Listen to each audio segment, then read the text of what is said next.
Okay, we're back again with another Spider transmission video, and as you noticed, main shaft, gear cluster, I've got it all together, getting ready, going to get ready to put it back into the case. I've got all new synchros, new sleeve, all the gears and everything else is cleaned and checked. The bearing's only on here temporarily. That's the middle main shaft bearing that's just sitting there. That you don't put it on now, you put it on after the shaft goes into the housing, or you'll never be able to get it in. Now down here, the hub itself is a press fit, and the way I got it on there, I set it on and turn it upside down in the vise and just gently tapped on this with a rubber mallet, and it forced this hub onto the shaft. Not a very difficult job, went on quite easily. I was a little bit concerned the circlip and the thrust washer, that I might have a problem there. Well, I didn't. How I got it on was with this. The middle main shaft bearing, the old one, it just fits on there just nicely, and just able to put this like and rotate it up, set it in the vise on this surface here. And then, of course, I just tapped with the rubber mallet on this end, and actually went in quite easily, and the circlip went into its groove. Now, on this, the input shaft was another story. When it came to the circlip, it was a pain in the butt to get on. As you see, we've got the new synchros on there.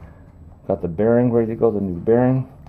So how did I secure this circlip, thrust washer underneath it, and get it into that groove? Well, I don't have a press, so what I did was, again, I used the handy dandy tool. This main shaft, middle bearing, fits right over top. Turn this upside down and rested it in the vise, and then on top here I placed a 2x4, and I gently tapped on that 2x4 with the rubber mallet, give it, I think, 4 good whacks, and I thought I got it into the groove. I took a look. It was riding on the groove, but it wasn't in the groove. So what I did was put it back in the vise upside down, and I took a ball peen hammer and I gave it 2 good whacks, and boom, it went on. It pressed right in and snapped right into the groove.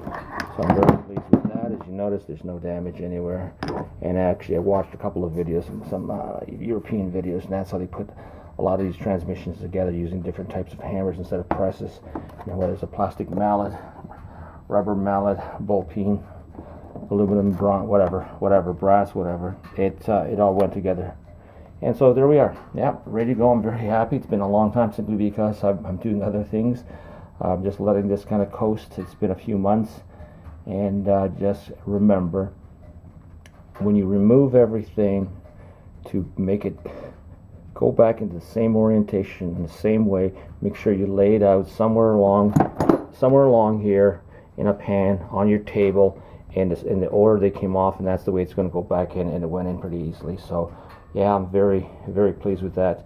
So the next video we'll be dealing with getting it into the case and getting the main shaft gear cluster, main shaft into the housing, transmission housing, and then putting in the input shaft, and then the forks and whatever stuff like that. But anyway, okay, everything's cool. I'm doing fine, and it's been a few months. Yeah, it's you don't want to forget how things go together, but you know what? There's a lot of help out there on the internet. Anyway, thank you again. Bye bye.